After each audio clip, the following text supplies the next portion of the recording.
Shalom saudaraku, kembali kita belajar dalam renungan Alkitab dengan judul Hati-hati dengan Hati.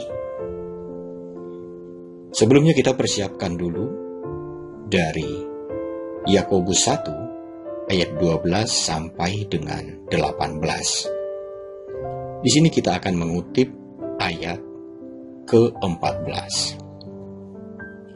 Tetapi tiap-tiap orang dicobai oleh keinginannya sendiri, karena ia diseret dan dipikat olehnya.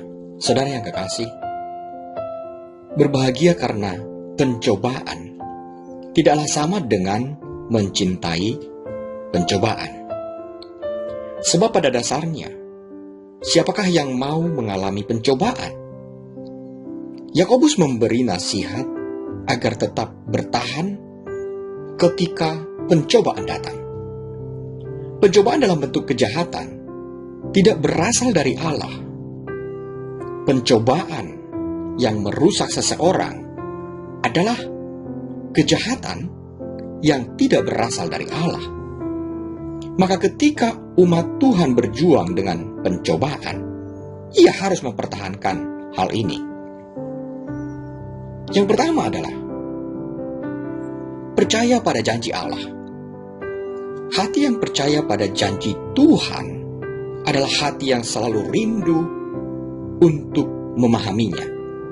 Hati yang bersyukur karena berpegang pada janji Tuhan yang memberikan pengharapan yang kuat. Kita bisa membacanya di dalam Roma 8 ayat 18. Keyakinan Paulus harus menjadi keyakinan kita juga, supaya dalam pencobaan kita tidak putus asa. Percaya pada janji Tuhan ketika sebagai suami istri, contohnya, atau di dalam bekerja, atau di dalam bermasyarakat, kita mengalami pencobaan akan berujung pada kemenangan. Saudaraku, percaya pada janji Tuhan ketika usaha kita sedang mengalami kesulitan, ketika sedang mengalami masalah, akan membuat kita terhindar dari kejahatan. Kita tidak akan mencari jalan pintas. Karena itu saudaraku, jangan pernah abaikan firman Tuhan Allah.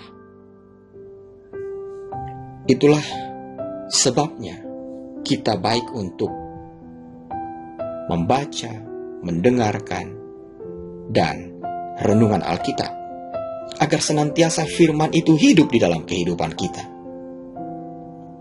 Saudara yang kekasih, ini akan menolong kita bisa menjaga hati dari berbagai kejahatan, dari berbagai cobaan.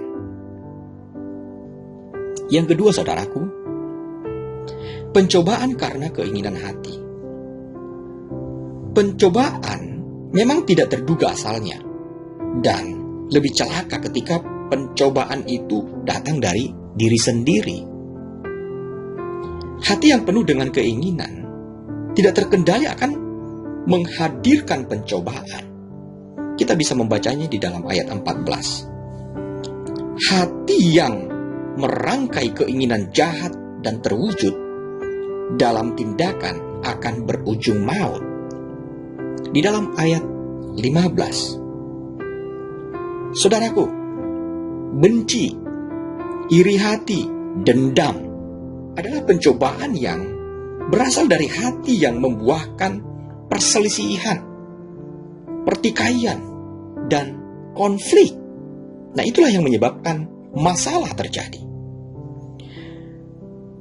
Karena kita perlu berhati-hati agar tidak tersesat serta dipikat oleh keinginan hati, maka saudaraku, marilah kita hidup dengan hati yang bersih, hati yang jujur, hati yang tulus. Saudara, selaku keluarga Kristen, kita perlu waspada terhadap keinginan hati. supaya tidak jatuh dalam pencobaan. Sebaiknya, jika pencobaan itu menghantam kehidupan kita, jangan cepat mempersalahkan Tuhan.